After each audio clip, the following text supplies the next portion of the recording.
Hello everyone and welcome to today's video. The Season 2 Plus map is here, and you know what, we've finally been playing on it and I've been taking a little bit more time and obviously having some in-look into it. So do you know what, I'm going to give you my opinion so far on the map, and then hopefully by the end of the season maybe some of my opinions change. Maybe, you know, I'm wrong, maybe I'm right on some things, who knows. And I'd love to hear obviously your opinions as well on the new map. So let's go over it. The Season 2 Plus new map that everyone will be experiencing so far as their new Season 2 adventure.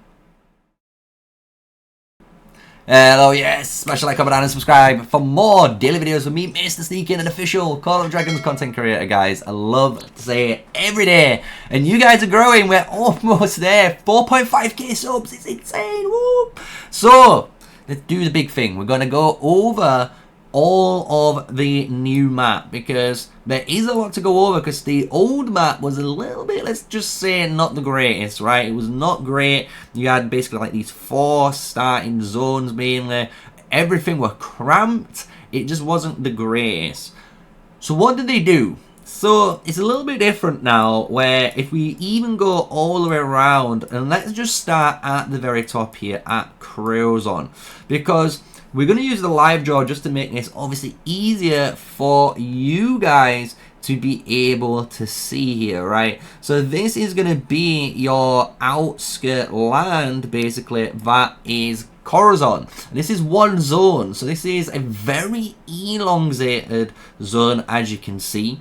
And you're going to ask or wonder, what are the new benefits, obviously, of having this, right? So basically what it is allowing basically more zones to appear, which you're going to start to notice. So this is an elongated one. You can see your pass 2s and pass 3s to go into the zone 3 and zone 2 areas later on, and then obviously you're going to fight into the zone 4 of Karadeg, which is going to be interesting for you guys. And then when you go down though, you get access to only one runic statue. The reason is because you're basically safe from any attacks. You can't get attacked from anyone apart from basically this side. So that's why you only get access to one. But then you've got Enogard. And Enogard's done a little bit of a change, as you can see. Enogard was a little bit bigger than it is currently, but it's kind of done the same thing as before with the other Crozon here. As you can see, Crozon has that banana style shape to it, and if we do sketch it out again, we're gonna see that same kind of banana kind of shape to this region here, right? And you can see like the bordering patrol now of Enogard to Crozon, and you can imagine now, because where Enogard is positioned, it does get access to 2 different runic zones, which is obviously the benefit of starting out here, because you're going to get one at the bottom and obviously the one at the top against the other guys to your left. So you have left and right to worry about, but as you can see, you get a lot more flexibility potentially on where you can go if you want to have a guys going up the top side, or if you want to feel adventurous, you can go through this bottom side as well and start a little bit of a war going in here. So there's quite a lot of areas that you're going to be able to get access to with Enogard. But now we've got a new, I believe, place here, which is Mez Heaven. This is a new place, and this is a lot more elongated. So instead of being a banana, this is just more of a new vertical area that you can see all the way that comes round right here. And this is basically a new zone. It's what I believe is a new zone. I don't remember this in Season 2. If it was there, maybe one of you guys can slap me in the comments, but I don't remember it being here. Maybe it was another zone. But this is a new Zone 1, and you're going to be able to get access to this. So now you've got 3, and as you can now go, we've got Scalera that you guys know of, which is the 4th one. And then we've even got Orion as the 5th, and then Duro as his 6th Zone 1. So there's plenty of spaces now for everyone to go over. And we are going to obviously showcase all the borders like we've just been doing, because it just showcases what you guys have access to, right? Which I think you guys are going to enjoy. So when you've got the Scalera map, I'm kind of hiding a little bit of it, I do apologize, but it does go up and around. We took the wrong line there, guys. It goes up and around, but then at this T-junction, it does come back down. So this is your Zone 1's area, and then that's where here is the next zone that we just showcased, which is really, really cool, right? So you can see Scalera's got nice territory, and again, because of that, we can look and we have here, and it's a really interesting thing, we have a line, but there's no passes available, so you can't invade each other, and there's no runic statue, meaning there's only one here. So it's almost like, you know, Enogad is the sandwich, as well as you can imagine now, Orion is the sandwich. So you have two runic statues if you choose to be in Orion now. And Orion has a very good, again, interesting map layout. You know, we can go basically through here, chop my head off, you know, pretty simply, come up, loop around, come back down. You know, it's a nice little zone basically that you get access to, and it's kind of small, but the thing is, I think what they've done with this seasonal map, which is kind of good, is provided more zones.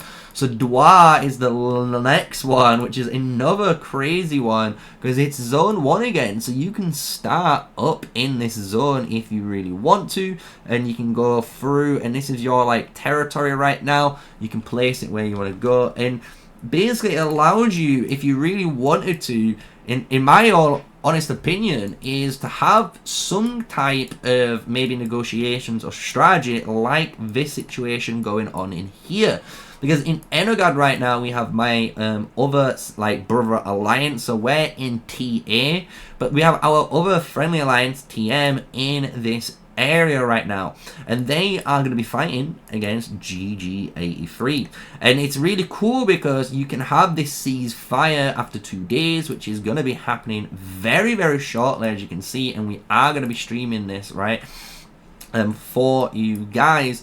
But what it enables you is to fight here, and then what you can do is go to the event screen and actually use the resurgence mechanic before this timer runs out. So basically on the 29th, or going just before the 30th, so I do it on the 29th just to make sure, and you can resurge technically out of a early war zone and go into one of the quieter zones and just restart and catch up with territory, which isn't too much of a big deal for players, right? And I kind of like that. And the thing is, if things go kind of sour and maybe you do resurge over here and maybe your enemy resurges and chases after you, right, and they try and keep you locked in and you're together, guess what? It's not all doom and gloom, because we can finally look at Carantez, and Carantez is that truce zone, and do you know what? I love it. I'm not gonna lie, the truce zone seems really, really good, and the cool thing about the truce zone is it appears when that resurgence mechanic is over. So instead of resurging, it will be replaced by the truce zone feature. So you will always then get access to this feature. So when we do in a couple of more days, we're gonna obviously showcase what it entails, what it looks like, right? So in here, it's really good. I'm not gonna lie, you've got your tiles already, your level 5 and 6s, which are already the same as everyone else. You've even got the same type of quality like things to catch, which is level 36. So maybe this area will hopefully progress over time if you're in the true zone. Only time will tell for that, right? But I do like it. Really good little feature there for everyone else. So now we're going to look at some more of the map, and then we're going to go into some of the map features which I kind of dislike about this, and this is where we're going to start going into some of the stuff to do with Season 2 Plus as well. So we've got one of the new zones. This is Ravuna, or should I say changed zones. This is where if you're in Scalera, you're going to get access to it, as well as Orion. So both of us, as you can imagine, we are fighting in this statue, and we can be able to fight in Ravuna for these frost giants, as you can see. And at the very tippy top, the Thunder Rock of your region, which is really, really cool. And then obviously then you can get these passes if you really want, you know, later on, and just basically like lock them out so they can't get in, and then that zone's yours, hopefully. Who knows.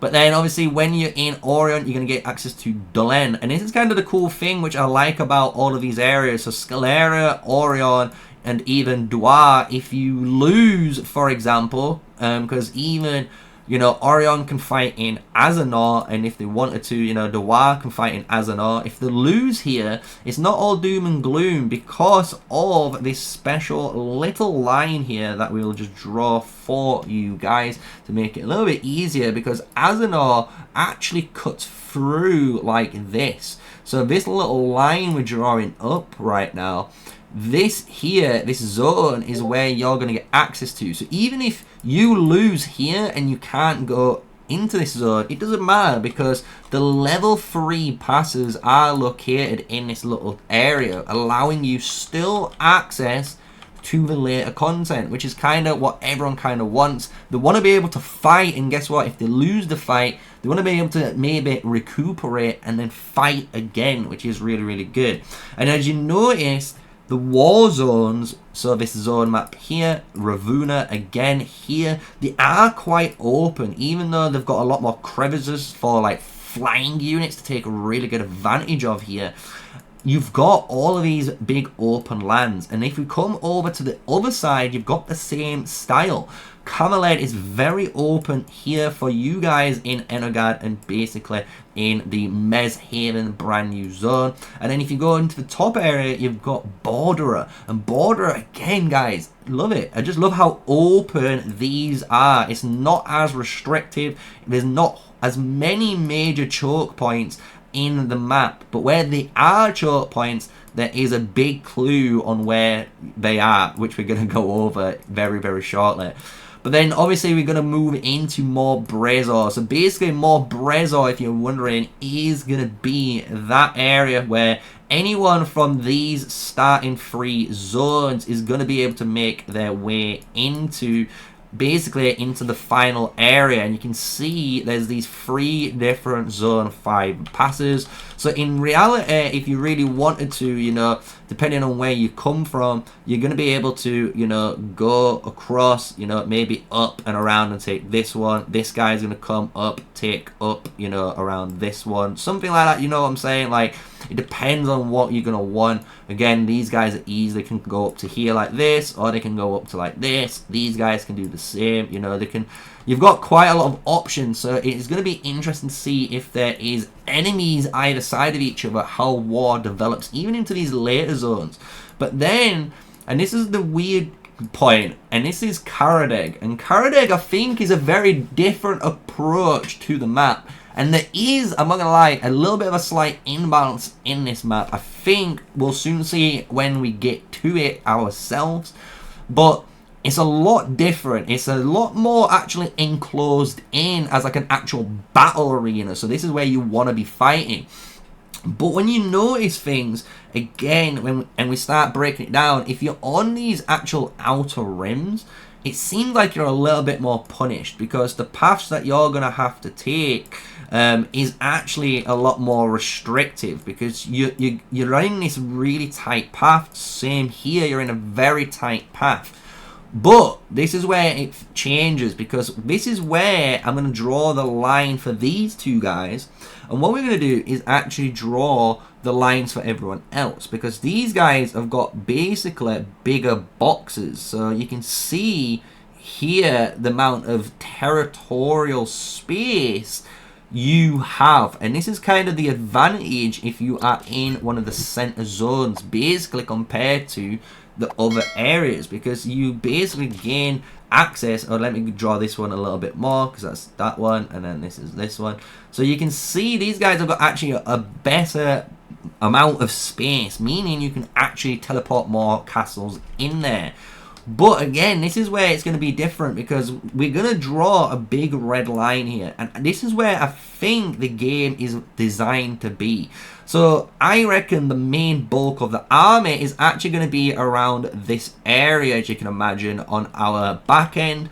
And this is going to be like your zone. And what this does is if you draw a big line like, oops, that's a little bit wrong. Like this, what it means is all the alliances from one of these passes will always draw to this line. Because if they go into this area now, this is where it's a battle zone basically, because everyone's going to be building like crazy in here, right, for territorial space. So it's going to be interesting to see how this pans out. I'm not going to lie, I don't know if I like it right now. It's going to be interesting, but we'll see in the future. But that is basically my thoughts and opinions so far on the overall design of the map. It is better than the last one, I will admit that, but I just don't know if it's still in the right direction. However, this is where I'm going to just start going into the other map features, because we've already shown obviously now all the map and one of the map features, which is the truce zone. But now we've seen and we've got access to the spires. So these spires here are kind of crazy, I'm not going to lie. Because the thing is with all of the spires on the map, they're already obviously predetermined in their placements, as you can see. And they're all located basically dotted everywhere, and they get better level, meaning they're probably doing more damage, they've got more shield, so they're going to be tougher and tougher to take out, obviously the deeper and deeper in you go. But what we've got a problem is, and this is a really good example, is here with both features in display.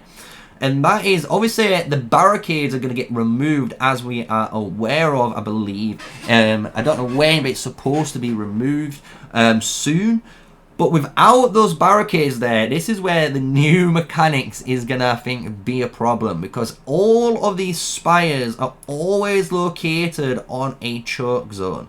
And it's important because even though this is on our side now, it means that whenever we push up and we're trying to push this bridge, or these guys are going to push this bridge, as long as we honestly are very, very coordinated and hold them on this line, well, they can't touch our building. They just can't touch it and they can't destroy it, meaning our tower now gets free damage on, and then all of our murder ball that could be like here, like this, in a nice big spread out ball, can now focus fire all in this one zone, right? So it's very, very powerful, because the one problem everyone said was choke points in this game. And you can see these are all at choke points. So I don't know if this is going to be a problematic building or if it's going to be something good. As well as you can see, everyone can build towers. So this is where the new meta is going to develop, where everyone is building 3 towers and having them upgraded. So you basically either slowing down enemies, hitting them with the poison, so they're basically taking more damage, and then you've got a couple of players that are selfishly taking the fire turret, because then they will do some massive DPS damage, and again, that will stop certain pushes. And this is just one zone. You've got to think, imagine if you weren't fighting on a spire, and you were just fighting like on this bridge here. You could in theory have turrets all located in this zone. So if they wanted to push through, they're going to have to push through a massive monkey tower defense, guys. And I don't know if that's going to be healthy for this game. But this is going to be our first time looking at them in the combat, right? We've got our turret here just to showcase it. We went for the slow one. You can see the range is pretty good. We've got 150 shield here. We can go on here and showcase just the quick little info box if you are just wondering. Turrets are capable of attacking long-range enemies, and they earn you merits. So this is for, I'm not going to lie, if you're a free-to-play player and you've only got mages or only archers and you're running one extra comp, you should be building triple turrets, because these are going to help you have extra range and just get you some extra turret damage if you've got some good placements, obviously, on these turrets. So It's going to be an interesting one on this new Season 2 map. As you can see, they've obviously redesigned where all the behemoths are. Again, in this area, you know, pushing the Hydras into the deeper zones with the Necro Giants and the Magmas, which is interesting. Then obviously the Frost Dragon being on its own still. But that's it, guys. That's going to be my Season 2 Plus map review. At the moment, this is the start of the season. We're going to hit day 2 within a few hours of this video going live. So hope you enjoy it. And if you want, we are going to be going live at literally midnight, just before midnight, so we can get prepared and have a jam-packed fighting session when our, obviously, ceasefire ends. As this, obviously, you can see as this time of recording, right? So if you want to join, hit the like button, guys. Hit the subscribe button. Show me your comments. Tell me what you feel about, obviously, the whole map. I know some of you guys get a little bit comment heavy, and I don't know why you target me specifically. I'm just voicing my own opinions, guys. Just remember that. I'm not saying I'm right or wrong here. This is just me voicing my current opinions on the map, and we'll see how it develops towards the end of the season, when we've obviously played through all the zones. We've got a really good grasp on how it feels as a PvP map, and we can give you a updated version, and we can give you an updated opinion on how we feel. So if you enjoyed today's video, again, you know what to do. Do everything, and then with all of that, stay safe, stay sneaky. Peace out.